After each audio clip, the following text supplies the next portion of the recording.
இப்பொழுது ஆரம்பிக்கப் போகிறது நாட்டின் மிகப்பெரிய வழக்காடு மன்றம் ஆப்கி அதாலத்தில் நமது ரஜித் சர்மாவோடு.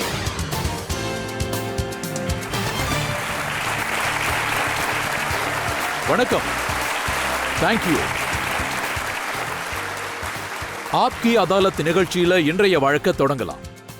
ஆப்கி அதாலத்துல இன்னைக்கு விருந்தாளியா வந்திருக்கிறவரு அசாதாரண திரை நட்சத்திரம். இவர் ஹீரோவா திரையில வந்தப்போ மக்கள் அவருக்கு பெரிய ஆதரவு கொடுத்தாங்க. ஆனா அவர் வில்லனா மாறினதுக்கு அப்புறம் அந்த ஆதரவு பல மடங்கு அதிகமாயிடுச்சு.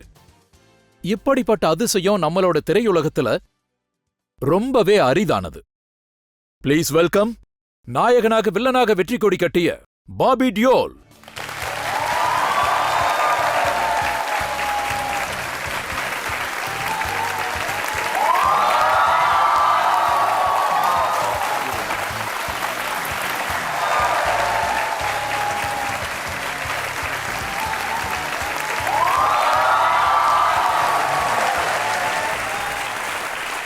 ஆப்கி அதாலத்துல இன்றைய நீதிபதி ரொம்பவே சிறப்பானவர். அவர் அமைச்சராக பொறுப்பு வகித்தவர், அதே நேரத்துல திரைப்படத்திலும் பரிச்சயமான முகம். ப்ளீஸ் வெல்கம் பீனா காக்.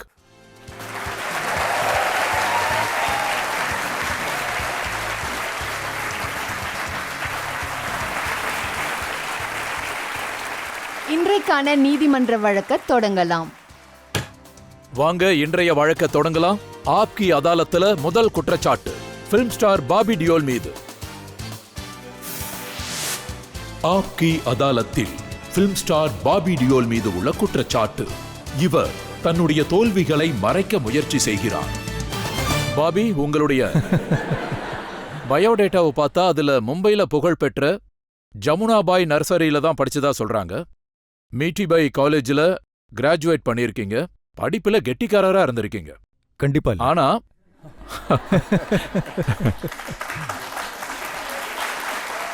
ஸ்கூலுக்கு போக மாட்டேன்னு தினமும் பிடிவாதம் பிடிக்கிறதுனால அடி வாங்குனீங்கன்னு கேள்விப்பட்டேன். ஆமா, நிறைய அடி விழும். அதாவது எனக்கு சின்ன வயசுல இருந்து ஸ்கூல் போறதே பிடிக்காது. என்னோட பிரச்சனை என்னன்னா, சின்ன வயசுல நான் நிறைய ஹிந்தில தான் பேசுவேன். அப்புறம் ஸ்கூல் வந்து இங்கிலீஷ் மீடியம். ஸோ ஸ்கூல்ல இருந்து நிறைய கம்ப்ளைண்ட்ஸ் வரும் அம்மாவுக்கு, உங்க பையன் ஹிந்தியில பேசுறான்னா நீங்க ஹிந்தி மீடியம்ல சேருங்கன்னு. அதுக்கப்புறம் எனக்கு விழுந்த அடியில நான் ஹிந்தியை மறந்துட்டு இங்கிலீஷ்ல பேச ஆரம்பிச்சிட்டேன். இப்பெல்லாம் நான் பெரிய அளவுல யோசிக்கிறதே இங்கிலீஷ்ல தான். அதாவது பாத்தீங்கன்னா, காலங்காத்தால என்னோட ஸ்கூல் பக்கத்துல தான் என்னோட வீடு இருந்தது. ஒரு 5 நிமிஷம் கார்ல போனா, நடந்து போனா கூட பெரிய தூரம் இல்லை அது. அம்மா என்னை எப்பயுமே அடிச்சு தான் இழுத்துட்டு போவாங்க ஸ்கூல் வரைக்கும். ஒரு நாள் பிரின்சிபல் வெளியில நின்றுகிட்டு இருந்தாரு. அவரு எங்க அம்மாவை பார்த்து சொன்னாரு, உங்க பையனுக்கு படிக்க விருப்பம் இல்லைன்னா இப்பவே வெளியே கூட்டிட்டு போயிருங்கன்னாரு. அவரு அப்படி சொல்லிட்டாருன்னு அடிச்சுக்கிட்டே திரும்ப என்னை வீட்டுக்கு கூட்டிட்டு போனாங்க. ஸோ உங்களுக்கு செருப்புலையெல்லாம் அடி விழுந்திருக்காம? ஆமா, அம்மா பாத்தீங்கன்னா பெரிய அளவுல அவங்க வெப்பன் பாத்தீங்கன்னா செருப்பு தான். இன்னொரு விஷயத்தை நீங்க மறைச்சிருக்கீங்க. ஸ்கூல்ல உங்களோட பேரு விஜய் சிங், படங்கள்ல உங்க பேரு பாபி டியோல். ஆனா அப்பா உங்களை கத்துன்னு தான் கூப்பிடுறாரு. ஆமா, அப்பா ஆக்சுவலி பாத்தீங்கன்னா சின்ன வயசுல என்னோட கண்ணு ரொம்ப பெருசா இருக்கும். நான் ரொம்ப குண்டாவும் இருப்பேன். ஒரு தடவை பாத்தீங்கன்னா அப்பா வந்து எங்க போனாலும் நிலம் வாங்குவாரு, ஃபார்மிங் பண்ணுவாரு. அந்த மாதிரி காஷிம்பூர்ல அவர் ஒரு பண்ணை வாங்கியிருந்தாரு. அந்த பண்ணைக்கு போயிருந்தப்போ அங்க ஒரு பெரிய பூசணிக்காவை பார்த்தேன். அப்பா கிட்ட நான் அது என்னன்னு கேட்டப்போ அது கத்து அப்படின்னாரு. அன்னையிலேருந்தே அவர் என்ன கத்துன்னு சொல்லி கூப்பிட ஆரம்பிச்சிட்டாரு. அவர் என்ன கூப்பிடுறதுனால எனக்கு தப்பா தெரில. அவர் எப்பயுமே டே கத்து இங்க வாடா அப்படிம்பாரு. ஸோ ஆக்சுவலி என் அம்மா அந்த நேரத்தில் நான் பிறந்தப்போ 1969ல் முதல் தடவை மனிதன் நிலாவில் கால் வச்ச டைம் அது. அதனால எங்கள் அம்மா எனக்கு இந்திரனில்னு பேர் வைக்க நினச்சாங்க. ஆனால் அந்த நேரத்தில் என் சித்தி என்னை ஸ்கூலுக்கு கூட்டிகிட்டு போனப்போ ஒருவேளை எனக்கு தெரிஞ்சு எங்கள் பாட்டி தான் சொல்லியிருப்பாங்கன்னு நினைக்கிறேன், இதுதான் உன் பேருன்னு. நான் போனப்போ அங்கே என் பேர் விஜயா மாற்றிட்டாங்க. என்னோட உண்மையான பேர் விஜய் சிங் டியோல். அதுக்கப்புறம் தான் எனக்கு அந்த சுவாரஸ்யமான விஷயம் தெரிஞ்சுது. அண்ணா அஜய், நான் விஜய். எங்கள் அக்கா பேர் விஜய்தா, அவங்களுக்கு பெரிய அக்கா பேர் அஜய்தா. இப்படி தான் எல்லா பேரும் எங்கள் வீட்டில் இருந்தது. அந்த கத்து சார் வந்து ஒரு நாளைக்கு 20 கிளாஸ் பால் குடிப்பாராமே? ஆமாம், பால் எனக்கு ரொம்பவே பிடிக்கும். உண்மையை சொல்லணும்னா கிச்சன்ல இருக்கிற பெரிய கிளாஸ்ல தான் எப்பவும் நான் பால் குடிக்கவே ஆசைப்படுவேன். பால் மட்டும் இல்ல, ஆனா லஸ்ஸி குடிப்பேன், ஜூஸ் குடிப்பேன். அதெல்லாம் எனக்கு ரொம்ப பிடிக்கும். ஐ லவ்ட் இட். அண்ணனுக்கு சுத்தமா பால் பிடிக்காது. அவர்கிட்ட யாராவது பால் குடிக்கணும்னு சொல்லிட்டா போதும், அங்கிருந்து தப்பிக்க பாப்பாரு, இல்ல கீழே ஊத்திருவாரு. ஆனா அவரோட பாடியை பார்த்தா பால் நெய் சாப்பிடுற மாதிரி. இல்ல பெருசானதுக்கு அப்புறம் அவருக்கு எல்லாமே பிடிக்க ஆரம்பிச்சது, பால், லஸ்ஸி. ஆனா சொல்லுவாங்கல்ல, நம்ம கல்ச்சர்ல பால் குடிச்சா நல்லா ஸ்ட்ரென்த் ஆகலாம் அப்படின்னு, ஹைட் ஆவாங்க, உடம்புக்கு நல்லது. அதே மாதிரி இன்னொரு விஷயமும் கேள்விப்பட்டேன். 14 வயசு வரைக்கும் நீங்க உங்க அப்பா ரூம்ல தான் தூங்குனீங்களாமே? ஆமா.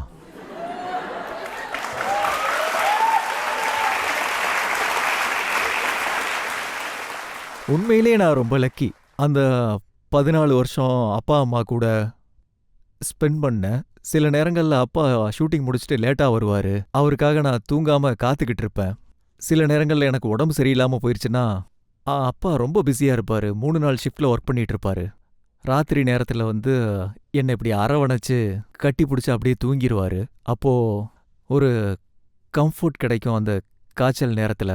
எனக்கு எப்படி சொல்றதுன்னு தெரியல. So I was very lucky. அம்மா திட்டிக்கிட்டே இருப்பாங்க, இவ்வளோ பெரியவனாயிட்ட போய் உன் அண்ணன் கூட போய் படுறாம்பாங்க. அது எனக்கு ரொம்ப டைம் எடுத்தது அங்க போறதுக்கு. அது போறதுக்கு எனக்கு 14 வருஷம் டைம் எடுத்தது. அதனால நான் எப்பயுமே அட்டாச்சா தான் நான் இருப்பேன். இன்னொரு விஷயம் கேள்விப்பட்டேன். உங்களுக்கு இருட்டுன்னா பயம், அதனால லைட்டை ஆன் பண்ணிட்டு தான் தூங்குவீங்களா? ஆக்சுவலி இந்த பழக்கம் எனக்கு அப்பா கிட்ட இருந்து தான் வந்தது. ஏன்னா அப்பா தூங்கும்போது கொஞ்சமாவது வெளிச்சம் இருக்கணும்னு தான் எதிர்பார்ப்பாரு. நான் வந்து அவர் கூட இருந்த அந்த 14 வருஷம் எனக்கும் அந்த பழக்கம் வந்துருச்சு. கொஞ்சம் வெளிச்சமாவது ரூம்ல இருக்கணும். அது எப்பவும் இருக்கும். எனக்கு கல்யாணம் ஆனதுக்கு அப்புறம் கூட ஒய்ஃபும் நானும் சண்டை போட்டுக்குவோம். நான் சொல்லுவேன், எனக்கு கொஞ்சமாவது வெளிச்சம் வேணும்ப. இப்போ அவளுக்கும் அந்த பழக்கம் வந்துருச்சு. ஸோ அந்த காரணத்தால எனக்கு கொஞ்சம் வெளிச்சம் வேணும், தேவைப்படுது. அதான் எனக்கு கம்ஃபர்ட்டா இருக்கு. உங்களை வீட்டை விட்டு வெளியே போக விட மாட்டாங்க? அலோடு இல்ல. வெளியில அனுப்பவே மாட்டாங்க. காலையில 9:30 மணிக்கு போவேன், 3:30-4 மணிக்கு விடுவாங்க. ஸ்ட்ரைட்டா வீட்டுக்கு தான் வருவேன். அப்புறம் நான் வீட்லயே தான் இருப்பேன். நான் 9th 10th போனதுக்கப்புறம், அந்த டைம்ல டீனேஜ் வந்ததுக்கப்புறம் என் ஃப்ரெண்ட்ஸ் எல்லாம் வீட்ல பார்ட்டிஸ் பண்ணுவாங்க, என்னையும் இன்வைட் பண்ணுவாங்க. நான் அம்மா கிட்ட கேட்பேன், அம்மா நான் பார்ட்டி போயிட்டு வரேன்னு. அம்மா முடியாதுன்னு சொல்லுவாங்க. எனக்கு தெரிஞ்சு ஒரு 10 டைம்ல 1 டைம் இல்ல 2 டைம் அனுப்பியிருப்பாங்க. அதுவும் 2 டைம் ஒத்துக்கிட்டதுல 9 மணிக்கு வீட்ல இருக்கும்னு சொன்னாங்க. அப்ப நான் அங்க போய் என்ன யூஸ் இருக்குன்னு சொல்லுவேன். அப்படியும் போயிருக்கேன். அங்க போய் எல்லாம் பண்றதுக்கு எல்லா செட்டப்பையும் நான் என் ஃப்ரெண்ட்ஸுக்கு ரெடி பண்ணி கொடுப்பேன். அதுக்கப்புறம் வீட்டுக்கு வந்துருவேன். உங்களை யாராவது கிட்னாப் பண்ணிடுவாங்களோன்னு பயம் இருந்ததா? ஆமா, அப்படி நடந்தது. ஆக்சுவலி நீங்க அதை கேள்விப்பட்டிருக்கீங்களான்னு எனக்கு தெரியல. பில்லா ரங்கான் பேர் கேள்விப்பட்டிருப்பீங்க. அந்த டைம்ல அந்த பேரை கேட்டாலே எல்லாத்துக்கும் பயம். நிறைய கிரைம்ஸ் பண்ணியிருக்காரு. டெல்லியில நடுங்க வைக்கிற மாதிரி சில கொடூர சம்பவம் நடந்திருக்கு. அதே மாதிரி அவரு கிட்னாப் பண்றவங்கள விடவே மாட்டாங்கன்னு சொல்லுவாங்க. அந்த டைம்ல நான் 5ஆவதோ 6ஆவதோ படிச்சிட்டு இருந்தேன். என்னோட ஃப்ரெண்டு ஒருத்தன் இருந்தான். அவன் கை உடைஞ்சிருந்தது. அந்த டைம்ல சடனா ஸ்கூல்ல தெரிய வந்தது அவன் கடத்தப்பட்டிருக்கான் அப்படின்னு. அவனோட அதிர்ஷ்டம் என்னன்னா, பில்லா ரங்கா எங்கேயோ பிரிஞ்சிட்டாங்க. ஒரு ஆள் அந்த பக்கம் மாட்டிக்கிட்டாரு, ஒரு ஆள் இந்த பக்கம் மாட்டிக்கிட்டான். அவன் அந்த பில்லா கூட இருந்திருப்பான்னு நினைக்கிறான். அவனை அப்படியே ஒரு பீடா கடையில விட்டுட்டு போனதுனால அவன் தப்பிச்சிட்டான். இதுவரைக்கும் இருக்கிற ஒரே ஒரு சர்வைவர் அவன் மட்டும்தான்.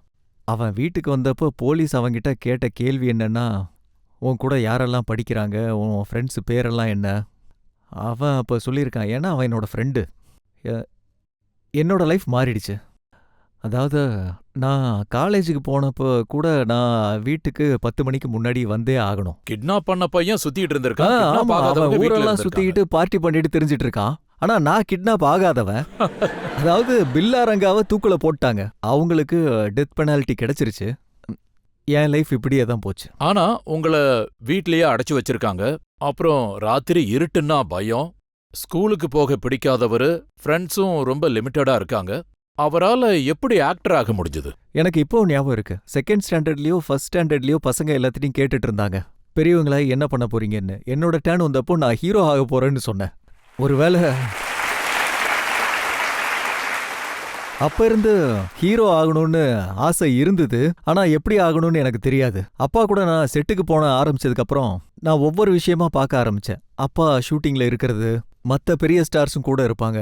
ஆனா பப்ளிக்கா இருக்கட்டும், அவரோட ஃபேன்ஸா இருக்கட்டும், அப்பாவை பார்க்கும்போது அவங்களோட கண்கள்ல ஒரு பாசம் தெரியும். அந்த பாசம் மத்த ஆர்டிஸ்ட பார்க்கும்போது இருக்காது. அதுதான் ஒரு முக்கியமான காரணம். நான் ஹீரோ ஆகும்போது என்னோட ஆடியன்ஸ் கண்ல அதே பாசம் இருக்கணும்னு நான் நினைச்சேன். அண்ட் ஐ திங்க் அதுதான் என்ன மோட்டிவேட் பண்ணியிருக்கு. அண்ட் அப்புறம் ஆக்டிங் தான் என்னோட பேஷன், அப்புறம் லவ்வா மாறிச்சு. என்னோட கெரியர் ஆரம்பம் ரொம்ப நல்லா இருந்தது. அதுக்கப்புறம் அதை இழந்துட்டேன். திரும்ப அது எனக்கு கிடைச்சிருக்கு. கடவுளுக்கு நான் நன்றி சொல்லிக்கிறேன் அதுக்காக. செகண்ட் சான்ஸ் கிடைக்கிறது ரொம்ப கஷ்டம். அண்ட் அதை நான் கடைப்பிடிக்கணும்னு நினைக்கிறேன். நான் இப்போ ரொம்ப டிசிப்ளின்டா ஆயிட்டேன். இதே மாதிரி 30 வருஷத்துக்கு முன்னாடி நான் டிசிப்ளின்டா இருந்திருந்தா அப்ப எனக்கு தெரியல அதை பத்தி. உருவாக்குறதும் அழிக்கிறதும் எல்லாமே மக்கள் தான். அதனால பப்ளிக் மனசுல ஏதாவது கேள்வி இருக்கான்னு கேட்கலாம். சார், தரம்வீர் படத்துல தரம் சாரோட சின்ன வயசு கேரக்டர்ல நீங்க நடிச்சிருந்தீங்க. அந்த நேரத்துல உங்களுக்கு மறக்க முடியாத மெமரிஸ் ஏதாவது இருக்கா?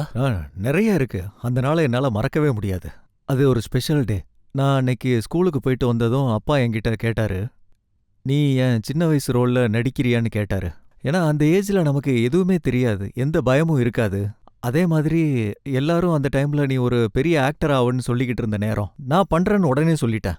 அன்னைக்கு ஓவர் நைட்லயே எனக்கு ஒரு ட்ரெஸ் ரெடி பண்ணாங்க. அன்னைக்கு போனதும் ஃப்ராக் கொடுப்பாங்கன்னு எனக்கு எப்படி தெரியும்?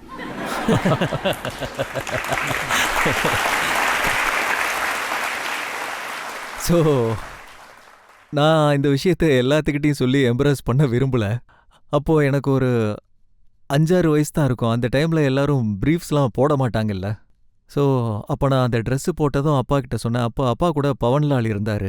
எனக்கு ஒரு ஷார்ட் பேண்ட் வாங்கி கொடுங்க, எனக்கு சுத்துறதுக்கு ஒரு மாதிரி இருக்கு அப்படின்னு. அப்புறம் ஒரு ஷார்ட் பேண்ட் கொடுத்தாங்க. அதில் என்னோட டைலாக் வந்து இதுதான விஷயம், இந்தாங்கன்னு சொல்லணும். நான் போனப்போ அங்கே ஒரு சுத்தியல் இருந்தது. நான் அதை தூக்க முயற்சி பண்ணேன், என்னால் தூக்க முடியல. அப்போ சொன்னாங்க, அங்கே ஒரு டூப்ளிகேட் வச்சிருக்காங்க, இந்தாப்பா இதை தூக்க அப்படின்னாங்க. எனக்கு ரொம்ப கஷ்டமாயிருச்சு. என்னடா இது, ஒரிஜினல் தூக்க முடியலன்னு டூப்ளிகேட் வச்சிருக்காங்க, என்னால் அதை தூக்க முடியாது, இதை தானே தூக்க முடியும். நான் அப்போ அதை தூக்கி ஒரு ஷாட் கொடுத்தேன். வர வழியில் அப்பா கிட்ட கேட்டேன், அப்பா எனக்கு காசே கொடுக்கலன்னு.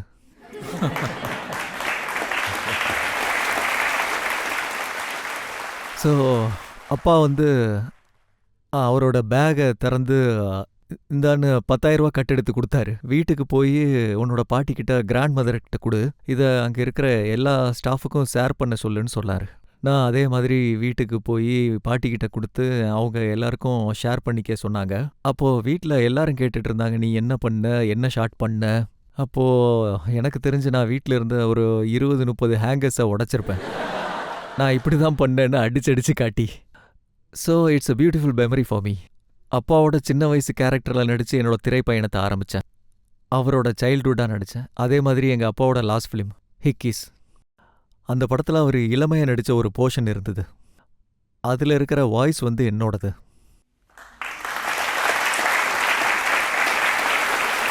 அதனால் என்னோட வாழ்க்கையில் அதுதான் ரொம்ப பொக்கிஷமான, மனசுக்கு ரொம்ப நெருக்கமான நினைவுன்னு சொல்லுவேன். அதே மாதிரி அவரோட கடைசி படத்துக்கும் அவருக்கு நான் குரல் கொடுத்துருக்கேன். அதுதான் எனக்கு ரொம்ப ஸ்பெஷலான விஷயம். இப்போ ஒரு பிரேக் எடுத்துக்கலாம். பிரேக் அப்புறம் ஆப்கி அதாலத்துல பாபி டியோல் மீது உள்ள அடுத்த குற்றச்சாட்டு என்னன்னு பார்க்கலாம். தானியா மட்டும் என் வாழ்க்கையில் வராமல் இருந்திருந்தா இன்னைக்கு நான் உங்ககிட்ட இப்படி உட்காந்து பேசிட்டு இருந்திருக்க மாட்டேன். நான் எப்பவும் சொல்லிக்கிட்டே இருப்பேன், நான் அதிர்ஷ்டசாலின்னு. என் குடும்பத்தில் பிறந்தது ஒரு வரோன்னு தான் சொல்லுவேன். எனக்கு இப்படிப்பட்ட ஒரு அம்மா அப்பா கிடைச்சாங்க.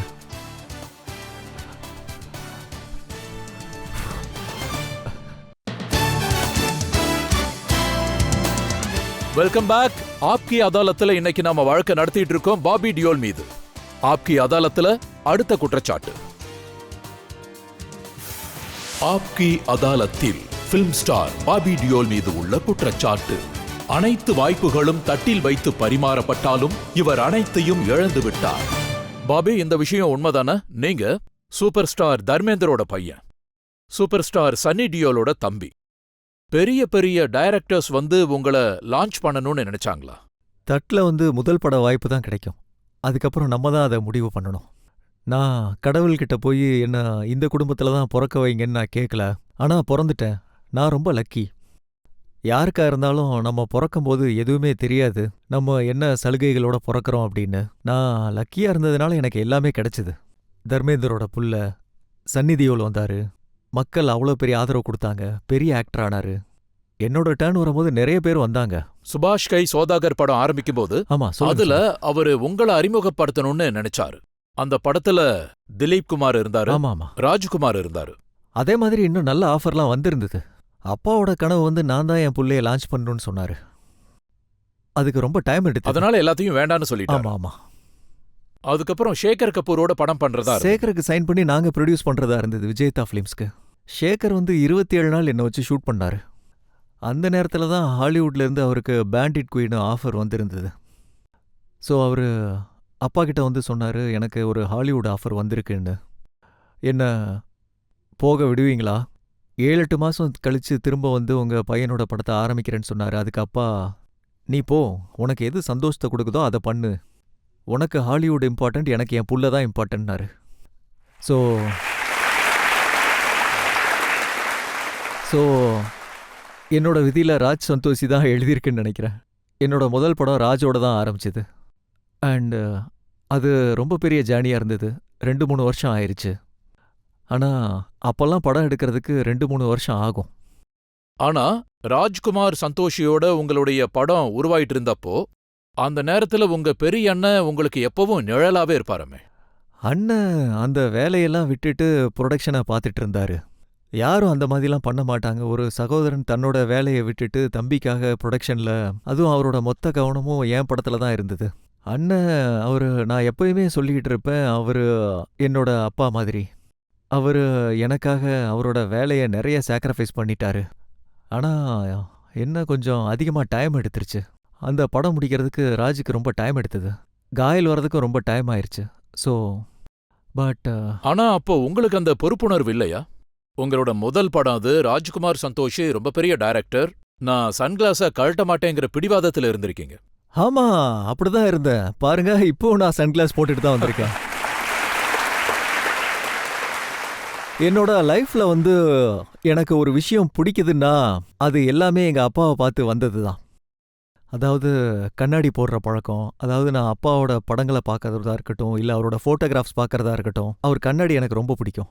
நான் அவரோட கபோர்டுக்கு போய் அந்த கண்ணாடியை தேடுவேன். அது எதுவுமே இருக்காது. ஆனால் எனக்கு அப்போ தெரியாதுல்ல, ஷூட்டிங்கில் காஸ்டியூம்க்கு ஏற்ற மாதிரி கண்ணாடி கொடுப்பாங்கன்னு. அப்போ நான் முடிவு பண்ணேன், நான் பெரியவனானதுக்கப்புறம் ஒரு கிளாஸ் கலெக்ஷனே சேர்க்கணும் அப்படின்னு.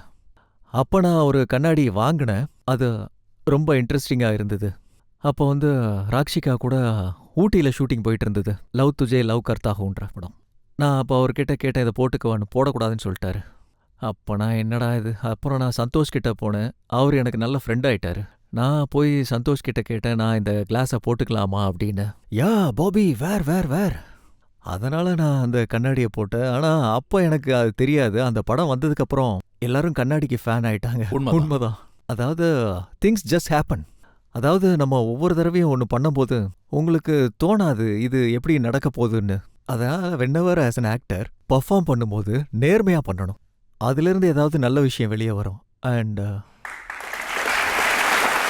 ஆனா சன்னி உங்களை ஒரு பெரிய ஸ்டார் ஆக்கணும்னு ஆசைப்பட்டாரு. அந்த படத்துல உங்களுடைய என்ட்ரி பயங்கரமா இருக்கணும், ஆமா, கிராண்டா இருக்கணும்னு. அதுக்காக அவர் உங்களை குதிரை மேல இருந்து வர்ற மாதிரி அறிமுகப்படுத்த நினைச்சாரு. இல்லை, அப்படி இல்லை. படம் எடுத்தாச்சு. ஆனால் அண்ணன் அதை இன்னும் கொஞ்சம் என்ஹான்ஸ் பண்ணணும்னு ஆசைப்பட்டாரு. அதனால் அப்போ பார்த்தீங்கன்னா நான் ஒரு புலி கூட சண்டை போடுற மாதிரி இருந்தது சீனு. இந்தியாவில் ஒரு புலி கூட ஷூட்டிங் நடத்தணுமான்னு யோசித்தோம். அதை பார்த்ததும் அதிர்ச்சி ஆகிட்டோம். பண்ணக்கூடாதுன்னு முடிவு பண்ணிட்டோம். அதுக்கப்புறம் அண்ணன் விசாரித்தப்போ இட்லியில் ஒன்று இருக்குது. ஒரு நபர் வந்து ஒரு ஜூ வச்சுருக்காரு, நல்லா ட்ரெயின் பண்ணி வச்சுருக்காரு. அங்கே உள்ள அனிமல்ஸ்லாம் பயிற்சி பெற்றது. நாங்கள் அங்கே போனோம். நான் போய் புலி கூட சண்டை போட்டேன். உண்மையை சொல்லணுன்னா நான் அங்கே போய் யோசிக்கிறதே மறந்துடுவேன். ஒரு நீளமாக இருக்கிற கம்பியில் கொக்கியில் மீட்டு மாட்டுவாங்க. அங்கேருந்து புலி வரும். ஆனால் அதை சாப்பிட தான் அது போகும். நான் வந்து அது கீழே கை மட்டும்தான் வைக்கணும்.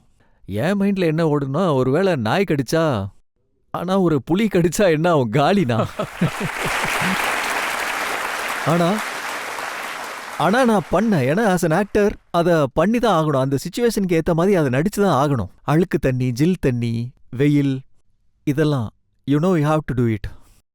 அதுக்கப்புறம் அண்ணன் டிசைட் பண்ணாரு, நான் ஆரம்பத்துல குதிரையில வர சீனு நம்ம இன்லேண்ட்ல போய் எடுக்கலாம், ஒரு நல்ல குதிரையை வச்சு. அதை லேக் டிஸ்ட்ரிக்ட்ல பண்ணிட்டு இருந்தோம். ஸோ அப்படி பண்ணும்போது மொதல் ஷாட்டு ஹெலிகாப்டர்லேருந்து ஷூட் பண்ணிட்டு இருந்தாங்க டினு வர்மா, எங்கள் ஃபைட் மாஸ்டர். மொதல் டேக் நல்லா தான் போயிட்டு இருந்தது. ரெண்டாவது டேக்கில் கேமரா ஃபால்ட் ஆனதுனால மறுபடியும் டேக். கொஞ்சம் வேகமாக ஓடுற டேக்கில் பார்த்தீங்கன்னா தூரத்தில் இன்னொன்று குதிரை நிறுத்தி வச்சுருப்பாங்க. அதை பார்த்ததும் வேகமாக வர குதிரை உடனே நின்றும். நான் அந்த மாதிரி வேகமாக போயிட்டு இருந்தப்போ முன்னாடி இருந்த குதிரை அது சரியான இடத்துல நிற்கல, அது போகாமல் அப்படியே நின்றுச்சு. என்னோட முட்டி போய் பின்னாடி அதில் இடிச்சுது. நான் அப்படியே காற்றுல பறந்தேன். அதுக்கப்புறம் ஐ broke மை லெக். ஸோ அண்ணன் இருந்தார். என் நிலைமை ரொம்ப மோசமாக இருந்தது. அண்ணன் என்னை இப்படியே பிடிச்சி வச்சுருந்தாரு. எனக்கு ஒரு நம்பிக்கை இருந்தது, என் அண்ணன் என் கூட இருக்காரு, எனக்கு ஒன்றுமே ஆகாதுன்னு. அண்டு அன்னைக்கு ராத்திரியே நாங்கள் லண்டன் போய் அங்கேயே சர்ஜரி பண்ணிக்கிட்டோம். இப்போவும் என் காலில் ராடு இருக்கு. அப்புறம் நீங்கள் சொன்னீங்கல்ல உங்கள் கல்யாணம் வைகாசி மாதத்தில் நடந்ததுன்னு. என்னோட கல்யாணமும் வைகாசி மாதத்தில் தான் நடக்க இருந்தது. ஆனால் என்னோட கால் சரியாகாததுனால என் கல்யாணம் நடக்க இல்லாமல் போயிருச்சு. இந்த 30ஆம் தேதி வந்தால் எனக்கு கல்யாணம் ஆகி 30 வருஷம் ஆகுது. அதுக்கப்புறம் உங்களோட அலப்பறைகளும் அதிகமாயிருச்சு. அளப்பறைகளா? அது ஒரு ஃபேமஸான பாட்டு இருக்குல்ல, துனியா ஹசீனோங்கா மேலா ஆர் மேலோமே மே அக்கிலா. ஆமா. அந்த பாட்டுக்கு டான்ஸ் ஆடும்போது நீங்க 6 தடவை பேண்ட் மாத்திருக்கீங்க.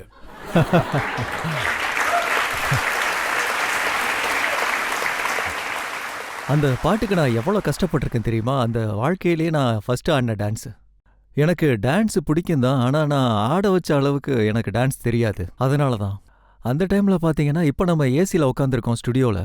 அப்போல்லாம் ஏசியே கிடையாது. அதாவது பார்த்தீங்கன்னா ரொம்ப ஃபாஸ்டான ஸ்டெப்பு கொடுத்தாரு சின்னி சார். என்னோட கருப்பு ஜீன் வந்து முழுக்க வேர்வையில் நனைஞ்சு போயிடும். அப்படி நனைஞ்சதுக்கப்புறம் ஒரு இடத்துல உட்காந்தேன்னா பாடி சால்ட் வந்து அதில் ஊறி வெள்ளை வெள்ளையாக வரும். அதனால ஒவ்வொரு 10 ஷாட்டுக்கு அப்புறமும் நான் பேண்ட் மாற்ற வேண்டியது இருக்கும். அது ரொம்ப நல்லா இருந்தது, நான் என்ஜாய் பண்ணேன். அந்த அளவுக்கு அது பிரபலமாக அடையுன்னு நான் எதிர்பார்க்கவே இல்லை. இப்பவும் பிரபலமாக இருக்கு. அந்த ஒரு விஷயம் டியோலால டான்ஸ் ஆட முடியாதுங்கிற விஷயத்த மாத்திருச்சு.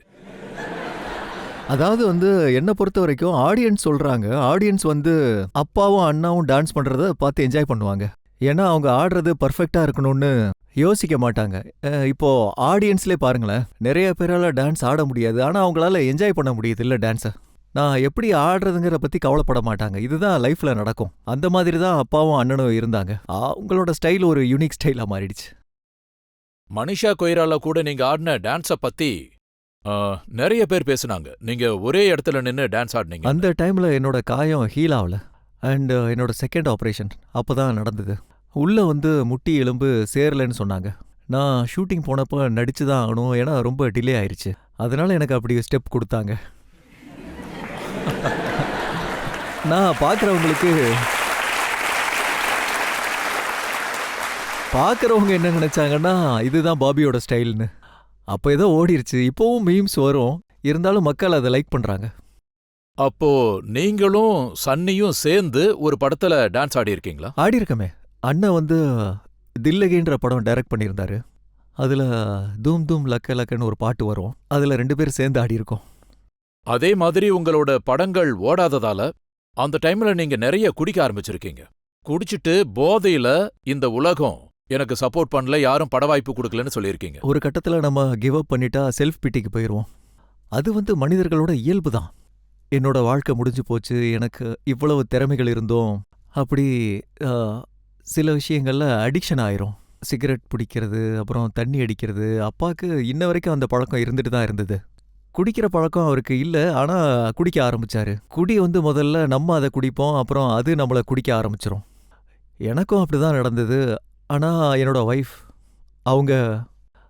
அவங்க தான் எனக்கு எல்லாம். அவங்க தான் என்னோட முதுகெலும்பு, அவங்க தான் என்னோட பேக் போன். ஒரு பொண்ணால் மட்டும்தான் அதை பொறுத்துக்க முடியும். என்னோட ஹஸ்பண்ட் என்ன மாதிரி சுச்சுவேஷன் ஃபேஸ் பண்ணுறாரு, என்னோட கோபம் அதிகமாகி எனக்கு ரொம்ப இரிட்டேஷன். தானியா மட்டும் என் வாழ்க்கையில் வராமல் இருந்திருந்தா இன்னைக்கு நான் உங்ககிட்ட இப்படி உட்காந்து பேசிட்டு இருந்திருக்க மாட்டேன். தானியா என் கூட நின்னாங்க, அப்புறம் என் குடும்பத்தை பார்த்துக்கிட்டாங்க. வீட்டோட பொறுப்பெல்லாம் ஏத்துக்கிட்டாங்க. என் ஒய்ஃப் ஒர்க் பண்ணிட்டு இருந்தாங்க. அண்ட் நான் சம்பாதிக்கல அப்படிங்கிற உணர்வை அவங்க எனக்கு கொடுத்ததே இல்லை. அட நீ ஏன் இப்படிலாம் யோசிக்கிறேன்னு கேட்பாங்க. ஆனா மாற்றங்கிறது வெளியில இருந்து வராது, நமக்குள்ள இருந்து தான் வரணும். அந்த மாதிரி எனக்குள்ள ஒரு குரல் கேட்டுது. பசங்க ஒய்ஃப் கிட்ட கேட்பாங்க, அப்பா வேலைக்கே போல வீட்லயே இருக்காருன்னு, நீங்க மட்டும் தினமும் வேலைக்கு போயிட்டு வரீங்கன்னு கேட்பாங்க. அந்த வார்த்தை எனக்கு உள்ளுக்குள்ள உலுக்கிருச்சு. அப்பதான் நான் நினைச்சேன் நான் என்ன பண்ணிட்டு இருக்கேன்னு. ஏன்னா பசங்க நம்மளை பார்த்து தான் வளருவாங்க. அதுக்கப்புறம் நான் என்னை திரும்ப தட்டி எழுப்பி ஆரம்பிச்சு நிறைய ஓட ஆரம்பிச்சேன். உங்களுக்கு எந்த விஷயமும் வருத்தத்தை கொடுத்திருக்கும். இம்தியாஸ் உங்களுடைய நண்பர். அவர் ஜவ்விமெட் எடுத்தப்போ உங்களை விட்டுட்டு ஷாஹிதை தேர்ந்தெடுத்தாரு. அந்த கதையெல்லாம் நடந்து முடிஞ்சிருச்சு. நாங்க நண்பர்கள் தான். அந்த நேரத்துல எனக்கு கொஞ்சம் வருத்தமா தான் இருந்தது. கிட்டத்தட்ட அந்த நேரத்துல எனக்கு அந்த மாதிரி ஒரு படம் தான் தேவைப்பட்டது. எனக்கு இம்தியாஸ் மேல ரொம்ப கான்ஃபிடென்ட் இருந்தது.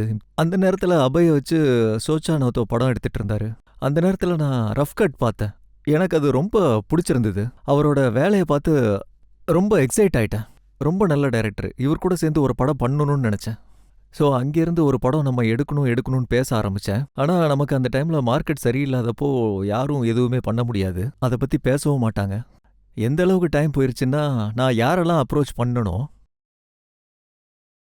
அவங்களே அதே ப்ரொடியூசர் ஒரு படத்தை பற்றி பேசும்போது இம்தியாஸ் இருந்தால் நல்லா இருக்கும்னு சொன்னேன். அதே ப்ரொடியூசர் இம்தியாஸை வச்சு நான் எந்த ஹீரோயினை பற்றி சொன்னனோ அவங்கள வச்சு எடுத்தாங்க.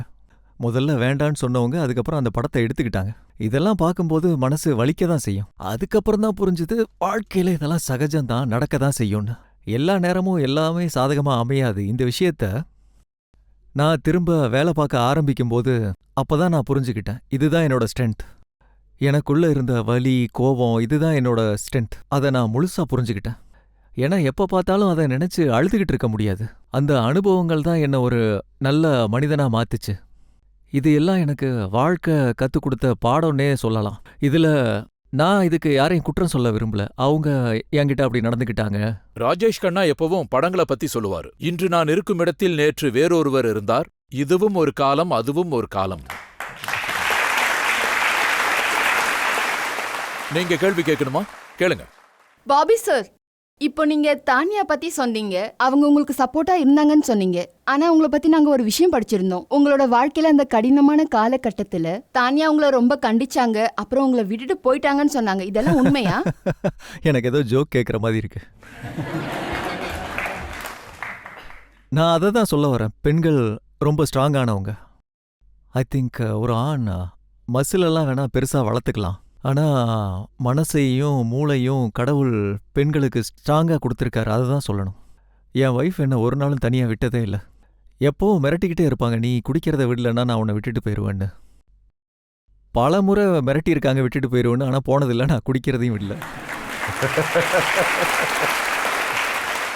நிறைய டைம் நடந்தது. உங்களுக்கு உங்களோட ஒய்ஃப் தான் ஸ்டைலிஸ்டா? எனக்கு ஷாப்பிங்ன்றது ரொம்ப கெட்ட பழக்கம். ராத்திரியில் எனக்கு தூக்கம் வரலன்னா ஆன்லைன் ஷாப்பிங் பண்ணிட்டு இருப்பேன். என் ஒய்ஃப் அடுத்த நாள் சொல்லுவா, இதை பாரு எவ்வளோ பில்லு வந்திருக்குன்னு. சாரி, அடுத்த தடவை பண்ண மாட்டேன்னு சொல்லுவேன். அதே ட்ரெஸ்ஸை எனக்கு ஸ்டைலிங் பண்ணுவாங்க. நீ திட்டினாலும் இப்போ நல்லா இருக்குல்ல அப்படின்னு சொல்லுவேன். இந்த கிரெடிட்லாம் உனக்கு தானேன்னு சொல்லுவேன். ஷாப்பிங் நான் பண்ணியிருப்பேன். அதாவது அவங்க எனக்கு ஸ்டைலிங் பண்ணுறாங்க. என்னோட பழக்க வழக்கம் எப்படி மாறிடுச்சுன்னா, 30 வருஷம் ஆச்சு நான் என்ன ட்ரெஸ் போடுறேன்னு எனக்கு தெரியாது. அவங்க தான் இதை போடுவாங்க. இன்னைக்கு நான் போட்டது தானியா தான் சூஸ் பண்ணாங்க. அப்புறம் என் பசங்களும் கெட்டு போயிட்டாங்க. அவங்களுக்கும் தானியா தான் ஸ்டைலிங் பண்ணுவாங்க. என் ஒய்ஃப் எங்க 3 பேரையும் நல்லா கெடுத்து வச்சுட்டாங்க. உங்களுடைய ஒரு மகன் போட்டோ ஷூட் பண்றதா கேள்விப்பட்டேன். உங்களோட போட்டோ ஷூட்டுக்கெல்லாம் வருவாராமே. அவன் ஹீஸ் வெரி டேலண்டட். அவன் கோவிட் டைம்ல எல்லாரும் உள்ள இருக்கும்போது அவனுக்கு படங்கள் ரொம்ப பிடிக்கும். எப்படி எடிட் பண்ணுவாங்க, படத்தை எப்படி எடுக்கிறாங்க, எப்படி உருவாக்குறாங்க, எப்படி சவுண்ட் எஃபெக்ட் பண்றாங்க, எப்படி டப்பிங் பண்றாங்க, இதெல்லாம் பார்த்துக்கிட்டே தான் இருப்பான். இதெல்லாம் தன்னால அவனே கத்துக்கிட்டான். அதுக்கப்புறம் அவன் பிசிக்ல ஒர்க் பண்ணான். இதெல்லாம் சின்ன வயசுல. இப்போ அவனுக்கு 21 வயசு ஆகுது. அதுக்கப்புறம் அவன் டான்ஸ்ல நிறைய கான்சென்ட்ரேட் பண்ணான். தியோல் டான்ஸ் நல்லா பண்ண மாட்டாங்கன்னு சொல்லுவாங்க. அவன் டான்ஸ்ல நிறைய ட்ரெயின் அப் ஆயிருக்கான். யூடியூப் வீடியோஸ் எல்லாம் பார்த்து ரொம்ப கஷ்டப்பட்டிருக்கான். ஆனா கோவிடுக்கு அப்புறம் he went through the phase. அது நிறைய பேருக்கு நடந்திருக்கு. மனசுக்குள்ள ஒரு பயம் வந்துடும். மாஸ்க் போட்டுக்கிட்டே இருக்கிறது, இந்த மாதிரி ரொம்ப நாள் அவன் கண்டினியூ பண்ண வேண்டியதா இருந்தது. அவினாஷ் கோரேக்கர் என்னோட ஒரு நல்ல ஃப்ரெண்டு. அவர் வந்து ஃபைனலா என்கிட்ட சொன்னாரு, அவனை நீ என்கிட்ட அனுப்பு, நான் பார்த்துக்கிறேன்னாரு. 1 வருஷம் அங்கே போய் ஃபோட்டோகிராஃபி பண்ணான். அதுக்கு முன்னாடி இருந்தே அவனுக்கு ஃபோட்டோகிராஃபி ரொம்ப பிடிக்கும். ஆனால் நான் இப்போ போடுற இன்ஸ்டாகிராம் ஃபோட்டோகிராஃபிலாம் பார்த்தீங்கன்னா கீழே நான் அவனோட பேர் எழுதுவேன். அவன் வந்து இன்ஸ்டாகிராமை க்ளோஸ் பண்ணிட்டான், ஏன்னா அவனுக்கு எந்த ஃபாலோவர்ஸும் வேண்டாமா. ஸோ அவன் தான் நிறைய ஃபோட்டோஸ் எடுத்திருக்கான். அப்போ அவருக்கும் ஹீரோ ஆகிற வாய்ப்பு கிடைக்குமா? என்னோட 2 பசங்களும் ஹீரோ ஆவாங்க. ஆ, என்ன பண்ணுறது, இந்த இண்டஸ்ட்ரியா அப்படி தானே. ஒவ்வொருத்தரும் யோசிப்பாங்க, நான் டாக்டர் ஆகணும், இன்ஜினியர் ஆகணும். எந்த ஒரு ப்ரொஃபஷனலாக இருந்தாலும் எல்லாரோட மனசில் கண்டிப்பாக அது இருக்கும், என்னால் ஆக்டர் ஆக முடியும்னு. இந்த ப்ரொஃபஷனல் அப்படி யூனோ. ஸோ இதே குடும்பத்தில் அவங்க வளர்ந்து பெரியவங்களாக இருக்காங்க, எல்லா ஆக்டரையும் அவங்க பார்த்துருக்காங்க. நான் என்னோட மூத்த பையனை ஃபினான்ஸ் படிக்க வச்சேன். அவன் NY ஹியூஸ்டனுக்கு போய் ரொம்ப நல்லா படித்து பெரிய மார்க் வாங்கி பாஸ் ஆகிருக்கான். நான் நினச்சேன் ஒருவேளை இவன் போய் அமெரிக்காவில் செட்டில் ஆவான், நான் அமெரிக்கா போவேன், அங்கே பெரிய வீடு இருக்கும், அவன் வேலைக்கு போவான், நம்ம போய் அங்கே லீவை செலிப்ரேட் பண்ணலான்னு நினச்சேன். ஆனால் அவன் ஆக்டர் ஆகணும்னு நினைக்கிறான். ஸோ இப்போ அவன் ஆக்டிங் கற்றுக்கிட்டு இருக்கான், கோர்சஸ்லாம் பண்ணிக்கிட்டு இருக்கான். இப்போ நாம ஒரு பிரேக் எடுத்துக்கலாம். பிரேக் அப்புறம் ஆப்கி அதாலத்துல பாபி டியோல் மீது அடுத்த குற்றச்சாட்டு என்னன்னு பார்க்கலாம். ஹீரோ தான் எப்போவும். ஆனால் ஒரு சில படத்தில் கேரக்டர்ஸ்லாம் பார்த்தீங்கன்னா தேட்டர்லேருந்து வெளியே வரும்போது அது நம்ம கூடவே இருக்கும். அந்த மாதிரி கேரக்டர்ஸ் தான் சூஸ் பண்ணணும்னு நினச்சேன், அந்த மாதிரி தான் நடிக்கணும்னு நினச்சேன். ரேபிஸ்ட், கரப்ட், கொலை குற்றவாளி, அதுவும் பாபாங்கிற பேர்ல.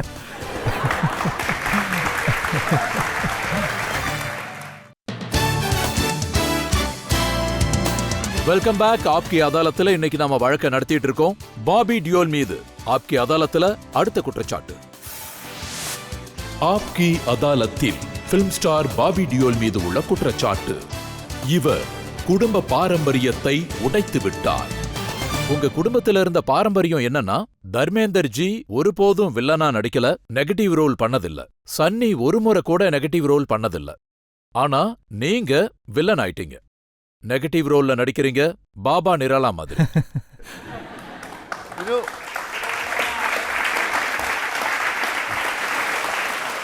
ஜப்னாம். அதாவது நான் என்னோட கடினமான காலத்திலேருந்து வந்ததுக்கப்புறம் OTT பிளாட்ஃபார்ம் எனக்கு ரொம்ப ஹெல்ப் பண்ணுது. எனக்கு மட்டும் இல்லை, நிறைய நடிகர்கள், நிறைய டெக்னீஷியனுக்கு வாய்ப்பு கொடுத்தது. அந்த டைமில் தான் ஒரு முடிவெடுத்தேன். நான் பல படங்கள் பார்த்துருக்கேன். ஹீரோவாக தான் இருப்பார். ஆனால் படங்களில் சில கேரக்டர்ஸ் பார்த்தீங்கன்னா தேட்டர்லேருந்து வெளியே வரும்போது அது நம்ம கூடவே இருக்கிற மாதிரி இருக்கும். நான் அந்த மாதிரி கேரக்டர்ஸ் பண்ணணும்னு நினச்சேன், அப்படி தான் நடிக்கணும்னு நினச்சேன். ரேபிஸ்ட், கரப்ட், கொலை குற்றவாளி, அதுவும் பாபாங்கிற பேர்ல.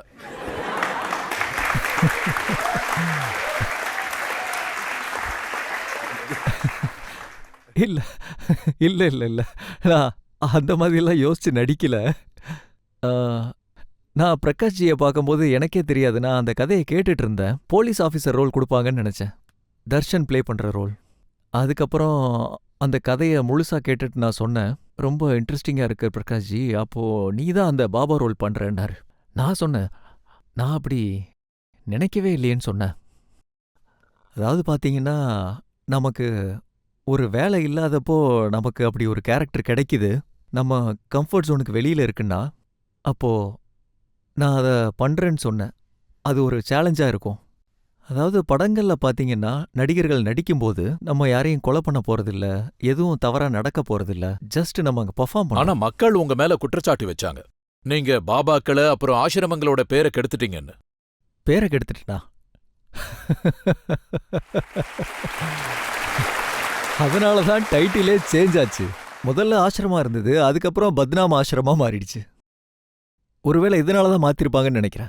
அதே மாதிரி சில பேர் சொன்னாங்க, பாபா ராம் ரஹீமோட வாழ்க்கையை அடிப்படையா வச்சுதான் இதை எடுத்தாங்க, ஆசாரம் பாப்புவை மனசுல வச்சுதான் எடுத்தாங்களாம். நான் ஆக்சுவலி எந்த ஒரு பாபா லைஃபையும் ஃபாலோ பண்ணதில்லை. ஆனால் நம்ம சொசைட்டியில் நடக்கிறதுல படங்கள் இதுதான் ரெஃப்ளெக்ட் பண்ணுது, நம்ம சொசைட்டியில் இந்த மாதிரி ஆளுங்க இருக்காங்க அப்படின்றத பற்றி.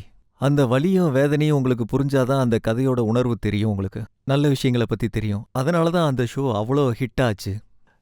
ஏன்னா பல கிராமங்கள்ல சின்ன சின்ன ஊர்கள்ல அந்த மாதிரி பாபாக்கள் இருக்கிறாங்க இப்போ. அங்க நிறைய பேர் நல்லவங்களும் இருக்காங்க. அதுல சில பேர் கெட்டவங்களும் இருக்காங்க. அவங்க தெரியாம எத்தனை பேர் லைஃப கெடுத்து வச்சிருப்பாங்க. நீங்க எந்த கெட்ட பாபாவை பார்த்து இன்ஸ்பயர் ஆகி இந்த ரோலை பண்ணீங்க?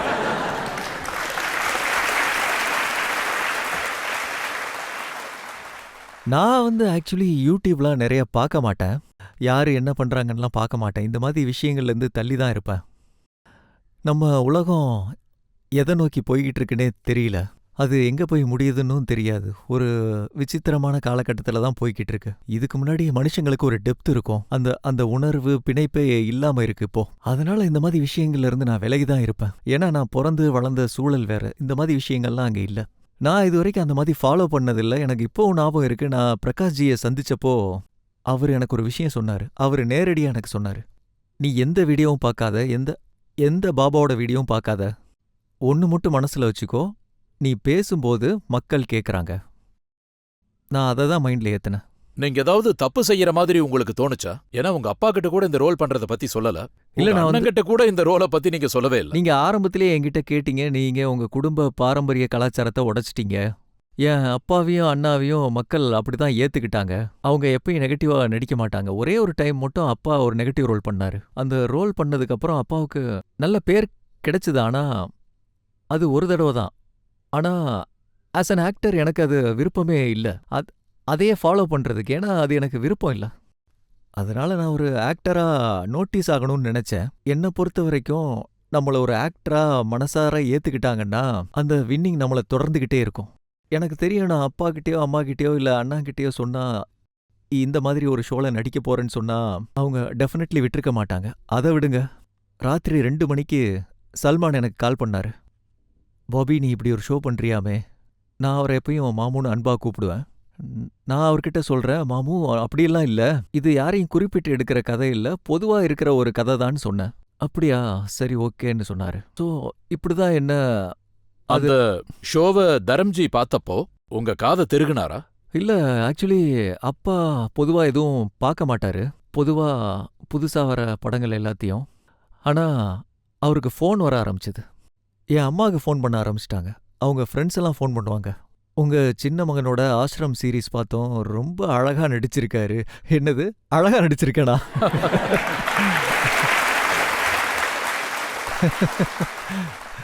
ஸோ எங்க அப்பாவுக்கு தெரிஞ்சவங்க, அவரோட நண்பர்கள் அவர்கிட்ட சொல்லியிருக்காங்க, உங்க பையன் ஆசிரம்ங்கிற சீரீஸ்ல ரொம்ப நல்லா நடிச்சிருக்கான்னாங்க. அதுக்கப்புறம் என் பிரதருக்கு ரிலேஷனுக்கு உங்க பிரதர் ரொம்ப நல்லா நடிச்சிருக்கான்னு சொன்னாங்க. எனக்கு பாபியோட நம்பர் கொடுங்க, நான் பாபிக்கு கங்க்ராச்சுலேட் பண்ணணும்னு சொன்னாங்க. அதை கேட்டப்போ எனக்கு ரொம்ப சந்தோஷமா இருந்தது. இவென்ச்சுவலி ஒரு ஆக்டரா நமக்கு ஒரு இண்டிவிஜுவாலிட்டி வேணும். நமக்குன்னு ஒரு தனி ஸ்டைல் இருக்கணும், ஒரு இண்டிவிஜுவாலிட்டி இருக்கணும். ஏன்னா நாங்க எல்லாரும் ஒரு குடும்பத்துல இருக்கோம். அப்பா ஒரு பெரிய சூப்பர் ஸ்டார், அப்பா ஒரு லெஜெண்ட், அண்ணா ஒரு பெரிய சூப்பர் ஸ்டார். அந்த ஒரு பொறுப்புணர்வு இருக்கும். மக்கள் பாபியும் அதே மாதிரி ரோல் தான் நடிப்பாங்கன்னு நினைப்பாங்க. உண்மையிலேயே நான் ரொம்ப லக்கி. ஓடிடி பிளாட்ஃபார்ம்னால டிஃப்ரெண்ட் டைப் ஆஃப் ரோல் பண்ண முடிஞ்சது. அப்பதான் நான் கிளாஸ் ஆஃப் 83 பண்ணேன். அதுக்கப்புறம் ஆசிரம் பண்ணேன், லவ் ஹாஸ்டல் பண்ணேன். அந்த லவ் ஹாஸ்டல்லையும் நெகட்டிவ் ரோல் தான். அப்புறம் பேட்ஸ் ஆஃப் பாலிவுட் பண்ணேன். அது ரொம்ப பெரிய ஹிட் ஆச்சு. ஸோ சல்மான் கான் உங்களோட வெல்விஷர். நீங்க இந்த ரோல்ல நடிச்சதுக்கு அப்புறம் அவர் என்ன சொன்னாரு? அவரு ரொம்ப சந்தோஷப்பட்டாரு. மாமா உண்மையிலே ரொம்ப அன்பான ஆளு சல்மான். அதாவது அவர் எப்பவும் கொடுக்க தான் நினைச்சுக்கிட்டு இருப்பாரு. அவருக்கு ரொம்ப பெரிய மனசு, எல்லாத்தையும் சந்தோஷமா வச்சிருப்பாரு. அதனால தான் அவன் என்ன மாதிரியே இருக்கான்னு சொல்லிட்டு இருப்பாரு. 2 பேருக்கும் சிமிலர் குவாலிட்டிஸ் இருக்குன்னு சொல்லுவாரு. அதனால நான் எப்பவுமே சொல்லுவேன், எனக்கு ரேஸ் 3க்காக ஃபோன் வந்தப்போ அதுக்கு முன்னாடி நாங்க CCL cricket, celebrity cricket league, நான் இப்போ தாடி வளர்த்துருந்தேன். ஒரு ப்ராஜெக்ட் பண்றதுக்காக நான் ட்ரை பண்ணிட்டு இருந்தேன். அது சரியா ஒர்க் அவுட் ஆகல. அப்பதான் சல்மான் பார்த்தாரு, எதுக்கு இப்படி தாடி வளர்த்து வச்சிருக்க, ஷேவ் பண்ணா ரொம்ப அழகா இருப்பேன்னு சொன்னாரு. ஆனா இல்ல மாமு, நான் ஒரு படம் பண்ண முயற்சி பண்ணிக்கிட்டு இருக்கேன்னு சொன்னேன். அதுக்கு அவரு, இங்க பாரு பாபி, என்னோட கேரியர் சரியா இல்லாத நேரத்துல நான் சஞ்சய் தத் முதுகுல ஏறினேன், அதுக்கப்புறம் உங்க அண்ணன் முதுகுல ஏறிட்டேன்னு சொன்னாரு. அப்ப நான் சொன்னேன், நான் உன் முதுகுல ஏறிக்கிறேன்னு சொன்னேன். அவரு அந்த விஷயத்தை ஞாபகத்துல வச்சிருந்தாரு. அண்ட் கொஞ்சம் வருஷத்துக்கு அப்புறம் அவர் எனக்கு ஃபோன் பண்ணியிருந்தாரு, பாபி ஷர்ட்டை கழட்டுவியா? நான் என்ன வேணாலும் பண்ணுவேன்னு சொன்னேன். அப்படிதான் எனக்கு ரேஸ் 3 கிடைச்சது. ரேஸ் 3யால எனக்கு நிறைய பெனிஃபிட் கிடைச்சது. அதாவது Salman is the super star of the mass. எல்லாருக்குமே அவரை ரொம்ப பிடிக்கும். அவர் படங்கள் பார்ப்பாங்க. எனக்கு அவர் படத்தில் நடிக்க வாய்ப்பு கிடைச்சது. பாபி தியோல்ங்கிற ஒரு பர்சன் தெரியாதவங்களுக்கு கூட பாபி தியோல் யாருன்னு தெரிஞ்சுது. அது எனக்கு ரொம்ப உதவியா இருந்தது. நீங்க சொன்னது உண்மைதான். சல்மானுக்கு ரொம்ப பெரிய மனசு. அவர் எப்பவும் மத்தவங்களுக்கு உதவி செய்யணும்னு தான் நினைப்பாரு. ஆனா தாடியால அவருக்கு ப்ராப்ளம் இருந்தது. அதே மாதிரி உங்க மம்மிக்கும் தாடியால ப்ராப்ளம் இருந்துச்சாமே. ஆமா, அம்மாக்கு பிடிக்காது இல்ல. ஆக்சுவலி அவங்க சொல்லுவாங்க, நீ ஏன் இப்படி வெள்ளையா வச்சிருக்க, கருப்பா மாத்திக்கன்னு சொல்லுவாங்க. நீ எல்லாத்த விட சின்னவன், நீ அதனால கருப்பா மாத்திக்கம்பாங்க. நான் அம்மா கிட்ட சொல்லி புரிய வச்சுக்கிட்டே இருப்பேன். கேரக்டர் அப்படி இருக்கு, அப்படிதான் வச்சிருக்கணும்னு. ஆனா நீங்க பாபா நிராலா மாதிரி ஒரு நெகட்டிவ் ரோல் பண்ணீங்க. அதுல நிறைய புகழ் கிடைச்சது. அதனாலதான் உங்களுக்கு படங்கள்லயும் நிறைய நெகட்டிவ் ரோல் கிடைக்க ஆரம்பிச்சுதா? அனிமல்ல ஆக்சுவலி நான் அனிமலை பத்தி யோசிக்கும் போது அது நெகட்டிவ் ரோல் மாதிரி எனக்கு தெரியல. ஏன்னா ஒரு கிரே கேரக்டர் மாதிரி. அதாவது தன்னோட வாழ்க்கையில தன்னோட தாத்தா தற்கொலை பண்ணிக்கிறத பார்த்து நிறைய விஷயங்கள் நடந்திருக்கும். பெரிய குடும்பத்தை அழிச்சு ஒன்றும் இல்லாமல் பண்ணியிருப்பாங்க. அது மூலமா ஒரு கோபம் வரும். அதனால ரிவெஞ்ச் எடுக்கணும்னு தோணும். அந்த மாதிரி தான் என்னோட கேரக்டர் இருந்தது. ஆனால் நீங்கள் விஷுவலாக பார்த்தீங்கன்னா கிளைமேக்ஸில் கூட ரன்வீரும் நானும் ஃபைட் பண்ணும்போது யாருக்கு சப்போர்ட் பண்ணணும்னு தோணவே தோணாது. ஆனால் 2 பேரோட கதையும் ஒரே மாதிரி தான் இருக்கும். அண்ட் நான் ரொம்ப லக்கி. அந்த சிசிஆர்னால தான் அந்த வாய்ப்பு கிடைச்சிது. நான் தாடி வளர்த்து வச்சிருந்தேன்ல, அப்போ சந்தீப் ரெட்டி வங்கா என்னை பார்க்க வந்திருந்தாரு. அப்போ நான் அவருக்கு அந்த ஃபோட்டோகிராஃப் காமிச்சிருந்தேன். பாருங்க, இது சிசிஎல் டைமில் எடுத்தது, தாடி இருந்தது, எனக்கு இதே மாதிரி லுக் வேணும்னு சொன்னார். அப்போ அந்த தாடியால் எனக்கு வாய்ப்பு கிடைச்சிது. ரன்வீருக்கு கோபம் வரலையா? நீங்க அவரை அடிக்கிறீங்க, தள்ளி விடுறீங்க, அதுக்கப்புறம் சிகரெட் பத்த வைக்கிறீங்க. ஆக்சுவலி உண்மையை சொல்லணும்னா எனக்கு 2 ஃபேவரட் ஆக்டர்ஸ் இருக்காங்க. ஒன்று ரன்வீர், இன்னொன்று ஆலியா. அண்ட் நான் ரொம்ப சந்தோஷமா இருந்தேன் நான் சந்தீப் கூட வேலை பார்க்குறேன்னு. கூடவே ரன்வீரும் இருந்தார். அவர் ரொம்பவே டவுன் டு எர்த் பர்சன். அவர் அவ்வளோ பெரிய ஸ்டாராக இருந்தாலும் செட்டில் இருந்தால் நமக்கு தெரியவே தெரியாது. அது எல்லாரோடையும் உட்காந்து பேசுவார், எல்லாத்தையும் விசாரிப்பார். மற்ற ஆக்டராக இருந்தா நீங்கள் இப்போ சொன்ன மாதிரி நான் அவரை அடிக்கும்போது அந்த டைமில் on the spot Sandeep decide பண்ணாரு, பாபி வந்து பஞ்ச் பண்ணிட்டு அவர் மேலே விழுந்து சிகரெட் பற்ற வைக்கணும். வேற ஒரு ஆக்டராக இருந்தால் அதை ஒத்துக்கவே மாட்டாங்க. அவருக்குள்ள நிறைய செல்ஃப் கான்ஃபிடென்ஸ் இருக்கு ஆஸ் அன் ஆக்டர். அந்த படத்துக்கு அது முக்கியம்னு ஒரு டைரக்டர் நினைச்சிட்டா அதை அவர் மறுக்கவே மாட்டாரு. அது ஆன் தி ஸ்பாட் தான் நடந்தது. என்னோட favourite Ranbir Kapoor and Alia. So ரொம்ப நாங்க மீட்லாம் பண்ணிக்க மாட்டோம். சின்ன வயசுலேருந்து பார்த்துருக்கேன். ஆலியாவை பத்தியும் நான் சோஷியல் மீடியாவில் பார்த்தேன். ஆல்ஃபா செட்ல உங்களுக்கும் அவங்களுக்கும் ஏதோ வாக்குவாதம் நடந்துச்சாமே. ஆமா, எனக்கும் ஒரு யாரோ ஃப்ரெண்ட் அனுப்பியிருந்தாரு ஸ்னாப் ஷாட். அந்த விஷயத்தை பத்தி எனக்கு ரொம்ப ஆச்சரியமா இருந்தது. ஏன் இப்படி இல்லாத விஷயத்த இருக்கிற மாதிரி இப்படி எழுதுறாங்கன்னு தெரியல கேட்டேன். அதாவது ஆல்ஃபா படத்துல பாத்தீங்கன்னா நான் எகைன் நான் ரன்பீர் கூட நடிச்சேன். அதுக்கப்புறம் இன்னொரு பட வாய்ப்பு எனக்கு கிடைச்சது ஆலியா கூட. என்ன நடக்குதுன்னு நினைச்சேன். 2 பேரும் என்னோட ஃபேவரட் ஆக்டர்ஸ். 2 பேரும் கூட ஒர்க் பண்ண சான்ஸ் கிடைச்சது. So it was very nice. அவங்க ரொம்ப நல்ல ஆக்ட்ரஸ், ரொம்ப ப்ரொஃபஷனல் ஆனவங்க, ரொம்ப ஹார்ட் ஒர்க் பண்ணுவாங்க. ஃபைட் சீக்வன்ஸுக்கு மற்ற விஷயத்துக்கெல்லாம் ப்ரிப்பேர்டாக இருப்பாங்க. எனக்கு புரியவே இல்லை யார் இந்த மாதிரி எழுதுனாங்கன்னு. அது மட்டும் இல்லாமல் இன்னொரு விஷயம் கூட சொல்லியிருந்தாங்க. பாபி ரொம்ப கோவப்பட்டதுனால ஆதித்யா சோப்ரா இன்னொரு படம் ஆஃபர் பண்ணியிருக்காருன்னு சொன்னாங்க. அதாவது நான் எல்லா இடத்துக்கும் போய் அதையெல்லாம் பொய்ன்னு நான் ப்ரூவ் பண்ணிட்டு இருக்க முடியாது. And I am lucky that here நீங்கள் இந்த கேள்வியை கேட்டுக்கிட்டு இருக்கீங்க. நான் இங்கே தான் உங்களுக்கு பதில் கொடுக்குறேன். அதாவது பார்த்தீங்கன்னா எல்லாமே இன்ஸ்டாவால் இன்ஃப்ளூயன்ஸ் ஆயிருக்காங்க. அதில் 90% கதைகள் வந்து உண்மையாக இருக்காது. அதில் கொஞ்சம் மட்டும்தான் உண்மையாக இருக்கும். மற்றபடி எல்லாமே பொய் தான். அது அப்படி தான் நடக்குது. எல்லாரும் நம்பிடுறாங்க அதை. ஆனா இந்த கதை உண்மையா? அனிமல்ல நீங்க நடிச்சதுக்கு அப்புறம் மிருகங்கள் மேல உங்களுக்கு அன்பு அதிகமாகி உங்க படத்தோட பேரு குரங்குன்னு வச்சிருக்கீங்களா? That was a good one. Rajesh sir, that was a good one.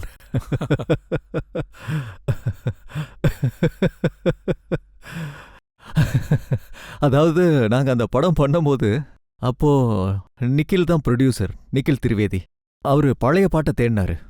அந்த லிரிக் வந்து ரொம்ப பாப்புலர் ஆயிடுச்சு. கமான் பேபி தில் கிஸ்கோ தேகி.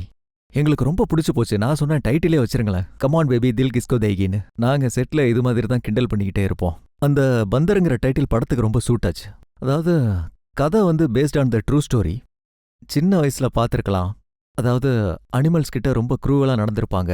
குரங்க கூட்டிட்டு சுத்துவாங்க. அப்புறம் டமுரு அடிச்சு ஆட்டம் காட்டிக்கிட்டு இருப்பாங்க. அந்த அந்த குரங்க வளர்த்துட்டு இருக்கிறவங்க. அந்த கதை மாதிரி மனிதர்கள் வாழ்க்கையில அப்படி நடக்கும். அதாவது லைஃப் அவனுக்கு அப்படி இருக்கு, மாட்டிக்கிட்டு தவிக்கிறான். அண்ட் அது ரொம்ப சேலஞ்சிங்கா இருந்தது. ஏன்னா இது வரைக்கும் நான் நடிச்ச கேரக்டர்ஸ் எல்லாம் ரொம்ப பிரம்மாண்டமா இருக்கும்.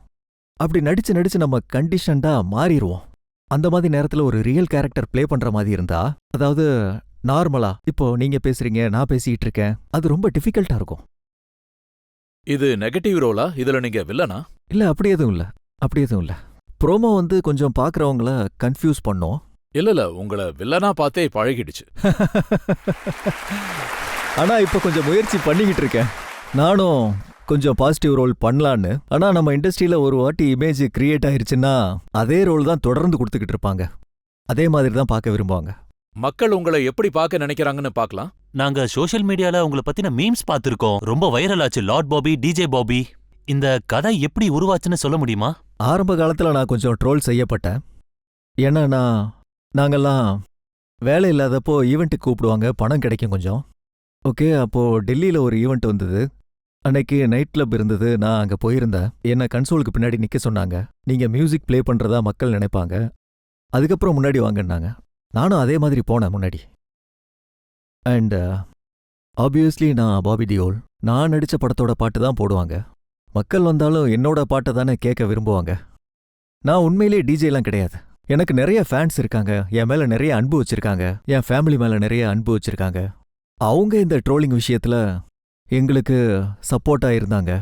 எல்லாருக்கும் ஒரு விஷயத்த புரிய வச்சாங்க. பாபிங்கிற உண்மையான மனிதர் யாரு. அதுக்கப்புறம் என் பேரு லார்டுன்னு மாறிச்சு. அப்புறம் சொல்லணும்னா நான் ரொம்ப பிளஸ்டு. அப்பானால தான் எனக்கு இவ்வளோ பேர் இண்டஸ்ட்ரியில கிடைச்சது. அண்ட் எனக்கு ரொம்ப சந்தோஷமா இருக்கு. பீப்புள் என்ன லார்டுன்னு கூப்பிடுவாங்கன்னு நான் ஒரு நாள் கூட நினைச்சதே இல்லை. ஸோ அது முழுக்க முழுக்க அன்பு தான். And respect.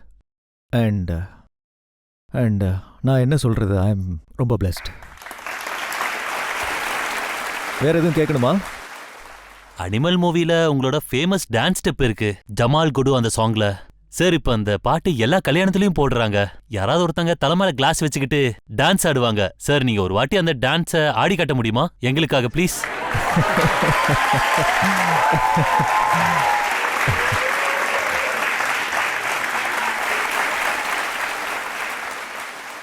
நான் எப்படி பண்றது? நான் உங்களுக்கு ஒன்று சொல்ல விரும்புகிறேன். அந்த டான்ஸ் ஸ்டெப்பு எப்படி வந்ததுன்னு நான் சொல்கிறேன். அதாவது எனக்கு ஒரு சீக்வன்ஸ் இருந்தது. எனக்கு கல்யாணம் ஆகிற மாதிரி. ரொம்ப சந்தோஷமா இருக்கேன். மியூசிக் ப்ளே ஆகுது. நான் இப்போ டான்ஸ் பண்ணுறேன். சந்தீப் வந்து கோரியோகிராஃபர்லாம் கூட்டிகிட்டே வரல. நீயே டான்ஸ் பண்ணு பாபின்ட்டாரு. நான் சொன்னேன், இதை பாருப்பா, கோரியோகிராஃபர் இல்லாமல் எனக்கு டான்ஸ் பண்ணவே வராதுன்னு சொன்னேன். அப்போது நான் டான்ஸ் பண்ண ஆரம்பிச்சப்போ அவர் கட் பண்ணிட்டு சொன்னார், பாபி தியோல் மாதிரியே இருக்குன்னாரு. அப்போ வேற எப்படி இருக்கணும்? ஸோ சௌரவ் சச்தேவா என்னோட பிரதர் கேரக்டரில் நடிக்கிறவர். அவர்கிட்ட சொன்னேன், நீ டான்ஸ் பண்ணி காட்டு, நீ எப்படி ஆடுறன்னு நான் பார்க்குறேன்னு. சரி, இவரோட ஸ்டைல் டிஃப்ரெண்ட்டாக இருக்குது, நான் அதே ஃபாலோ பண்ணிக்கிறேன்னு சொன்னேன். அப்போது என் கையில் ஒரு கிளாஸ் இருந்தது அந்த ஷாட்டில். அப்போ எனக்கு தோணுச்சு, உடனே என் மைண்டுக்கு வந்துச்சு, நான் எப்பெல்லாம் பஞ்சாப் போகணும், சம்மர் ஹாலிடேஸில், வின்டர் ஹாலிடேஸில், அப்பா வந்து அங்கே உட்காந்துருக்கும் போது எல்லாரும் அவர் கூட சேர்ந்து குடிப்பாங்க. குடிச்சதுக்கப்புறம் எல்லாம் பஞ்சாப்ல இருக்கிற ஆண்கள் எல்லாம் ஆல்ஃபாவாக மாறிடுவாங்க. தலையில் பாட்டில் வச்சுக்குவாங்க, கிளாஸ் வச்சுக்குவாங்க. அந்த மாதிரி நானும் தலையில் கிளாஸ் வச்சுக்கிட்டா எப்படி இருக்கும்னு நினச்சேன். அப்போது எனக்கு என்ன தெரியும் அது இந்தளவுக்கு பாப்புலராக ஆகும்னு. சந்தீப்க்கு அது ரொம்ப பிடிச்சி போய் அப்படியே ஷூட் பண்ணாரு. அதுக்கப்புறம் வந்து பார்த்தீங்கன்னா அது ரொம்ப வைரல் ஆயிடுச்சு. அதாவது நான் வெளியே போனேன்னா சின்ன பசங்களுக்கெல்லாம் என்ன தெரியுது. நான் நடித்தது அடல் படத்தில் சின்ன பசங்களுக்கெல்லாம் எப்படி தெரியுதுன்னு யோசித்தேன். அதாவது அதுக்கப்புறம் தான் எனக்கு தெரிஞ்சுது அவங்க ரீல்ஸில் பார்த்துருக்காங்கன்னு. அதனால தான் அவ்வளோ பாப்புலர் ஆயிருக்கேன். I was really happy. பசங்களுக்கு கூட என்ன தெரிஞ்சிருக்குன்னு. பசங்க பந்தர் படத்துக்கு போவாங்கன்னு நாங்க நம்புறோம். இல்லை, அதுவும் அடல்ட் படம் தான். அப்புறம் இன்னும் அது சென்சாரில் தான் இருக்கு. அடல்ட்டாக தான் இருக்கும். ஏன்னா அந்த சப்ஜெக்ட் அந்த மாதிரி. And very interesting, very challenging. நான் வந்து அந்த படம் பண்ணும்போது தினமும் 12-13 மணி நேரம் ஷூட் பண்ணியிருக்கோம். 26-27 நாளில் படத்தையே முடித்தோம். என்னை பொறுத்த வரைக்கும் அது ஒரு ஆக்டிங் ஒர்க் ஷாப் மாதிரி தான் இருந்தது. அனுராக் கூட அந்த படத்துல நான் நிறைய விஷயங்கள் கத்துக்கிட்டேன். எப்படி நமக்குள்ள டேப் பண்ணணும், ஆஸ் அன் ஆக்டர் எப்படி எமோஷன்ஸை வெளியே கொண்டு வரணும். என் முன்னாடி அவ்வளோ ஆக்டர்ஸ் இருக்காங்க, நல்ல நல்ல ஆக்டர்ஸ் இருக்காங்க. அவங்க எனர்ஜியோட என்னோட எனர்ஜியும் இம்ப்ரூவ் ஆச்சு. நான் நிறைய கத்துக்கிட்டேன். அது ரொம்ப நல்ல experience for me as an actor. ஏன்னா நான் என்னோட எல்லா வெக்கத்தையும் வெளியில தூக்கி போட்டேன். வெக்கங்கட்ட மாதிரி. அதாவது ஒரு ஆக்டர் எப்பவும் அப்படிதான் இருக்கணும், எதை பார்த்தும் வெக்கப்படக்கூடாது. இந்த படத்துக்கு அது ரொம்ப தேவைப்பட்டது. ஸோ நான் அதுக்காக ரொம்ப ஹார்ட் ஒர்க் பண்ணியிருக்கேன். என்னால முடிஞ்ச அளவுக்கு பெஸ்டா கொடுத்துருக்கேன். என்னோட இங்க இருக்கிறவங்களோட எல்லாரோட வாழ்த்துக்களும் உங்களுக்கு இருக்கு. உங்களோட இந்த படம் வெற்றி பெறணும். நீங்க மறுபடியும் ஹிட் கொடுக்கணும் பாசிட்டிவ் ரோல்ல. தேங்க்யூ. இப்போ ஒரு பிரேக் எடுத்துக்கலாம். பிரேக் அப்புறம் ஆப்கி அதாலத்துல பாபி டியோல் மீது குற்றச்சாட்டுகள் மற்றும் கேள்விகள் தொடரும்.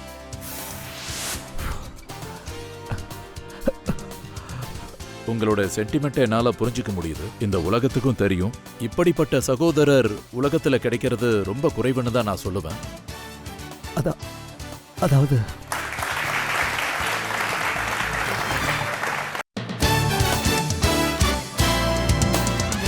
Welcome back. ஆப்கி அதாலத்துல இன்னைக்கு நம்ம வழக்க நடத்திட்டு இருக்கோம் பாபி டியோல் மீது. ஆப்கி அதாலத்துல அடுத்த குற்றச்சாட்டு. ஆப்கி அதாலத்தில் பிலிம் ஸ்டார் பாபி டியோல் மீது உள்ள குற்றச்சாட்டு. இவர் தன்னுடைய ஹீரோயின்ஸை தொல்லை செய்கிறார்.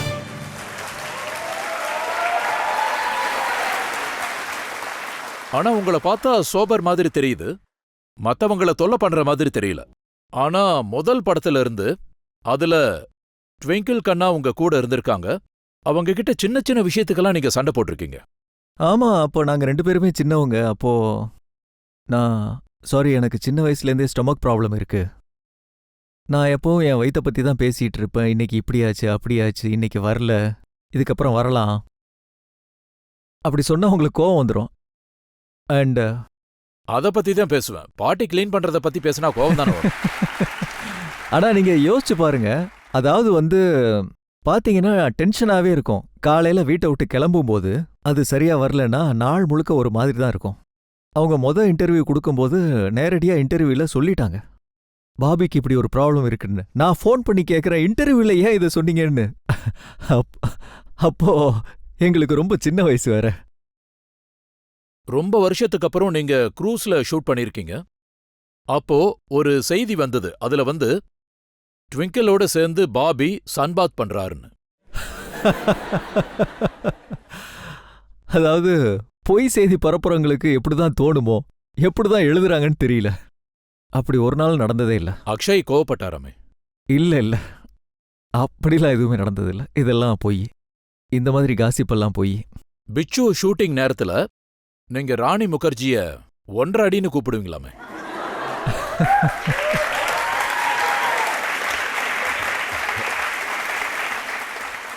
ராணி என்னோட ரொம்ப நல்ல ஃப்ரெண்டு. எங்களோட நட்பு பிச்சு படத்துல இருந்து தான் தொடர்ந்தது. நாங்க ஒரு சாங் பண்ணிட்டு இருந்தோம். அப்போ தண்ணியில ஒரு ராப்ட் மேல இருந்தோம். காத்து நல்லா அடிச்சுது.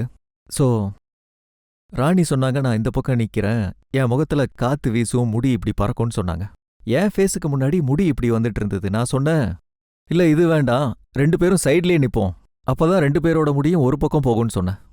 அவங்களும் அதை ஒத்துக்கல, நானும் ஒத்துக்கல. அப்புறம் சண்டை வந்துருச்சு. ஒரு தடவை தான் சண்டை போட்டோம். அதுக்கப்புறம் நல்ல ஃப்ரெண்ட்ஸ் ஆயிட்டோம். அண்ட் படம் முடியிற வரைக்கும் அவங்களோட அப்பா அம்மா ஷூட்டிங் ஸ்பாட் வருவாங்க. வீட்டிலேருந்து மீன் எடுத்துகிட்டு வருவாங்க. அவங்க பெங்காலி, சாப்பாடு ரொம்ப டேஸ்டியாக இருக்கும். அண்ட் அவங்களோட நடிச்சது ரொம்ப நல்லா இருந்தது. 2 படம் அவங்க கூட சேர்ந்து பண்ணேன். பாதல், பிச்சு 2மே super hit. And C is a wonderful person. பிரீத்தி சிந்தாவை நீங்க பிரீத்தம் சிங்னு சொல்லுவீங்க. நான் அவங்கள பிரீத்தம் சிங் தான் சொல்லுவேன். ஏன்னா நான் அவங்க கூட சோல்ஜர் பண்ணேன். ஆக்சுவலி பிரீத்தி எனக்கு முன்னாடி இருந்தே தெரியும். ஏன்னா நான் நிறைய பார்ட்டிஸ்க்கு போவேன். என்னோட படம் ரிலீஸ் ஆகாததுனால நான் ராத்திரியெல்லாம் சுற்றிட்டு இருப்பேன். ஸோ அப்பாவோட வேன் எடுத்துக்கிட்டு, அப்பா அவுடோர் ஷூட்டிங் போயிட்டாங்கன்னா அப்பாவோட வேன் எடுத்துகிட்டு சுற்றுவேன்.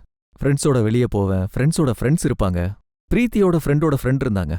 அப்படிதான் ஆக்சுவலி நாங்கள் சந்திச்சோம். ஆக்சுவலி இன்ஸ்டாகிராமில் எழுதியிருந்தாங்க, என்னோட பேர் பிரீத்தம் சிங் இல்லைன்னு. இன்டர்நெட்டில் அவங்க உண்மையான பேர் பிரீத்தம் சிங்னு வந்தது. அதை பார்த்து எனக்கு ரொம்ப சிரிப்பு வந்துருச்சு. C is also wonderful. Actually அவங்களுக்காக ரொம்ப சந்தோஷப்படுறேன். இப்போ தாய் ஆயிட்டாங்க, 2 பசங்க இருக்காங்க. கொஞ்ச நாளைக்கு முன்னாடி தான் நான் தானியா அவங்க கூட டின்னர் போயிருந்தோம்.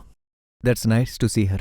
உங்களோட இன்னொரு கோ ஸ்டார் அப்ப பெரிய ஹீரோயினா இருந்தாங்க, மனிஷா கொய்ராலா குப் குப்ல நடிக்கும்போது. நீங்க அவங்க கூட இன்டிமேட் சீன் பண்ண மறுத்துட்டீங்களாமே? ஆக்சுவலி அந்த மாதிரி எதுவும் நடக்கல. அவங்க வாய் நாறுதுன்னு சொன்னீங்களாம். ஆமா, எனக்கு ஞாபகம் இருக்கு. கொடைக்கானல்ல ஷூட்டிங்ல இருந்தோம். அங்க ரொம்ப குளிரா இருந்தது. அங்க போகும்போது சூடா சுண்டல்ல வெங்காயம் தக்காளிலாம் போட்டு கொடுத்தாங்க. அது ரொம்ப நல்லா இருக்கும் வேற. அவங்க ரொம்ப விருப்பப்பட்டு சாப்பிட்டுட்டு இருந்தாங்க. அந்த டைம்ல அந்த சீன்ல வந்து அவங்க என்னை இங்க கடிக்கணும். அவங்க வெங்காய நாத்தத்துல எனக்கு எக்ஸ்பிரஷனே வரல. அவங்கள எப்படி பழி வாங்குறதுன்னு நினைச்சேன். அப்போ ஒரு சீன் எடுத்துட்டு இருந்தாங்க. காலேஜ்ல அவங்க பிரதர் வந்து நான் அடிக்கிற மாதிரி ஒரு சீன். அவரு புது ஆக்டர். நான் அவர்கிட்ட சொன்னேன், நீ வந்து வெங்காயம் சாப்பிடு, ஆக்டிங் இம்ப்ரூவ் ஆகும்னு சொன்னேன். அப்படி சொல்லி அவரை வெங்காயமா சாப்பிட வச்சேன். அதுக்கப்புறம் ஷாட் வரும்போது மனிஷா அதை கண்டுக்கவே இல்லை. அந்த ஏஜ்ல மெச்சூரிட்டி இல்லாம இருக்கும்ல. சோ ஆமா, அந்த மாதிரி சில விஷயம் நடந்தது. பப்ளிக்ல யாராவது கேள்வி கேக்குறீங்களா? Hello sir. ஹலோ சார், நாங்க சில சுவாரஸ்யமான விஷயங்கள் கேள்விப்பட்டிருக்கோம். தர்மேந்தர்ஜிக்கு கோவம் வந்தா அவரோட ஃபேன்ஸ் எல்லாம் அடிச்சிருவாராமே. உங்களுக்கு உங்க ஃபேன்ஸ் மேல எப்பவாவது கோவம் வந்திருக்கா? நீங்க அவங்கள அந்த மாதிரி அடிச்சிருக்கீங்களா? அந்த மாதிரி சுவாரஸ்யமான விஷயங்கள் சொல்ல விரும்புறீங்களா? அப்பா வந்து பாத்தீங்கன்னா, யாராவது தப்பா பேசினா அவர் தாங்க மாட்டாரு, பொறுத்துக்கவே மாட்டாரு. அவருக்கு பெரிய கை வேற, கண்டிப்பா 2-3 அடி விழதான் செய்யும். அதுக்கப்புறம் அவங்கள அப்பாவே போய் வீட்டுக்குள்ள கூட்டிட்டு வருவாரு. சாப்பாடு கொடுத்து, பால் குடிக்க கொடுத்து, துணியெல்லாம் கொடுப்பாரு. அவர் அப்படிதான். எனக்கு அந்த மாதிரி அடிக்கிறதெல்லாம் பிடிக்காது. நான் அப்படி இருந்ததில்ல. எனக்கு வந்து சின்ன வயசுல இருந்தே பாத்தீங்கன்னா, ஒருத்தரை அடிக்க வேண்டிய அவசியம் ஏற்படவே இல்லை. எனக்கு அது சுத்தமாவும் பிடிக்கல. நான் அந்த மாதிரி எதுவும் பண்ணதில்லை. தர்மேந்திர சாரை பத்தி ஒரு படம் எடுத்தா உங்களை பொறுத்த வரைக்கும் அவரோட கதாபாத்திரத்தை யாரு பண்ணா நல்லா இருக்கும்னு நீங்க நினைக்கிறீங்க? நீங்களா, இல்ல சன்னிஜியா, இல்ல வேற யாராவது? யாராலையும் முடியாது.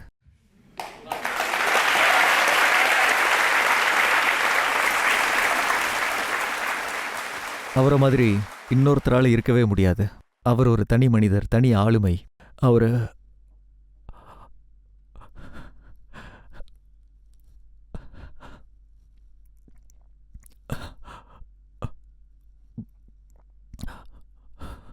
பாபி, அவரை எல்லாரும் நேசிச்சாங்க.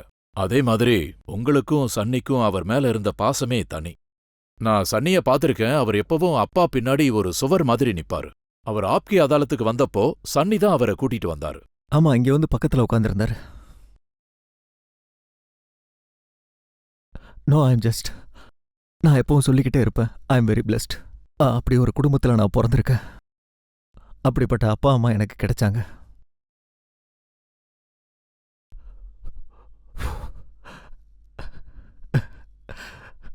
உங்களோட சென்டிமெண்ட் என்னால புரிஞ்சுக்க முடியுது. இந்த உலகத்துக்கும் தெரியும், இந்த சென்டிமெண்ட்டை எல்லாரும் ரெஸ்பெக்ட் பண்ணுவாங்க. நீங்க தரம்ஜி மேல வச்சிருக்கிற பாசம், அவர் மேல அவ்வளோ மரியாதை வச்சிருக்கீங்க. எனக்கு தெரிஞ்சு உலகத்துல இப்படி ஒரு சகோதரர் அமையறது ரொம்பவே கஷ்டம்னு நினைக்கிறேன். இல்ல,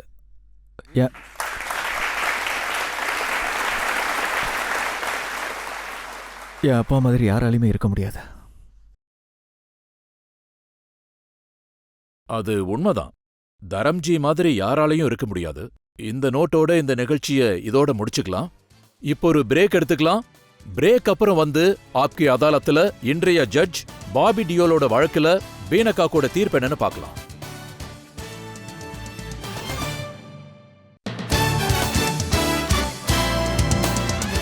வெல்கம் பேக். ஆப்கி அதாலத்துல இன்னைக்கு நாம வழக்க நடத்தணும் ஃபிலிம் ஸ்டார் பாபி டியோல் மீது. நாம் அவர்கிட்ட அவருடைய வாழ்க்கைய பத்தி கேட்டோம், அவருடைய ஹீரோயின்ஸை பத்தி கேட்டோம், அவர் சூப்பர் ஹிட் கொடுத்ததை பத்தி கேட்டோம், அவரோட ஃபிளாப் சினிமாக்களை பத்தியும் கேட்டோம், அவர் ஹீரோல இருந்து வில்லனானதை பத்தியும் கேட்டோம். இன்று ஆப்கி அதாலத்துல பீனா காக்குடைய தீர்ப்பு என்னங்கிறத பார்க்கலாம்.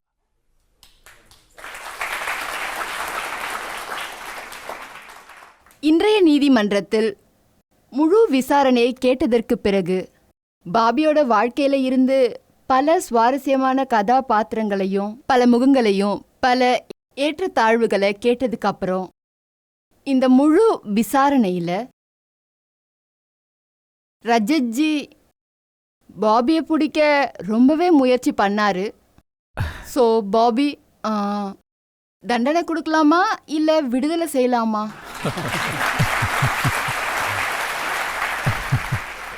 உங்களுக்கு என்ன தண்டனை கொடுக்கலான்னு நீங்களே சொல்லுங்க. அதெல்லாம் உங்க கையில தான் இருக்கு. நீங்க சொன்னா சரியா தான் இருக்கும். பாபி ரொம்ப அன்போட, ரொம்ப பாசத்தோட, ரொம்ப எளிமையா பேசுறது எல்லாருக்குமே ரொம்பவே பிடிச்சிருக்கும். பாபியோட வளர்ப்பை பத்தி, சன்னிய பத்தி, அவங்க அக்கா தங்கச்சிங்களை பத்தி, அவங்க எல்லார பத்தியும் எங்களுக்கு தெரியும். அதனால ரஜத்ஜி, நான் இன்னைக்கு உங்களுக்கு என்ன சொல்ல விரும்புறேன்னா, பாபி வாழ்க்கையில சின்ன சின்ன தவறுகள் நடந்திருக்கலாம், அதெல்லாம் பரவாயில்ல. ஆனா தன்னோட இந்த எளிமைய, தன்னோட இந்த அன்பான மனசையும், தன்னோட இந்த குடும்ப பண்புகளையும் எப்போதும் பாதுகாத்து வைக்கணும். அடுத்த தலைமுறைகளுக்கும் அந்த மதிப்புகளை பத்தி சொல்லி கொடுத்துக்கிட்டே இருக்கணும். உங்களோட படங்கள் ரஜத்ஜி சொன்ன மாதிரி ஒரு காலகட்டத்தில் பட வாய்ப்புகள் குறைஞ்சதும் நெகட்டிவ் கேரக்டரில் நடிச்சதுக்கு அப்புறம் மறுபடியும் நல்ல வாய்ப்புகள் கிடைக்க ஆரம்பிச்சிருக்கு. உண்மையை சொல்லணும்னா நான் இவருக்கு ஃபோன் பண்ணும்போது கூட ஹலோக்கு பதிலாக சொல்லுவேன் ஜப்னாம்னு. அந்த அளவுக்கு மக்கள் மனசுல இடம் பிடிச்சிருக்காரு. ரொம்ப டேலண்டட் கலைஞர். இறுதியா ஒரு விஷயம் சொல்ல விரும்புறேன். பாராட்டுகளை கேட்டு ரொம்ப சந்தோஷப்பட வேண்டாம். அது மனசுக்குள்ள கர்வத்தை கொண்டு வந்துரும். கடவுள் தயவால உங்களுக்கு ஒரு நாளும் அந்த மாதிரி அகந்த வராம இருக்கணும். நீங்க இன்னும் முன்னேறணும். இன்றைய இந்த நீதிமன்றத்துல பாபி தியோல விஜய் சிங்க குற்றச்சாட்டுல இருந்து விடுதலை செய்யறேன். தேங்க்யூ. தர்மேந்தர் சாருக்கு நாம செலுத்தக்கூடிய மிகப்பெரிய ட்ரிபியூட் இதுவா தான் இருக்கும். பாபி டியோல், சன்னி டியோல் இதே மாதிரி தொடர்ந்து பணியாற்றணும். நாட்டு மக்களை தொடர்ந்து மகிழ்விக்கணும். நீங்க எல்லாரும் தொடர்ந்து அவங்களுக்கு அன்பு செலுத்தணும். இந்த ஷோவை இதோட முடிச்சுக்கலாம். அடுத்த வாரம் உங்களை மீண்டும் சந்திக்கிறேன் இன்னொரு புது விருந்தாளியோட. அது வரைக்கும் நன்றி, வணக்கம்.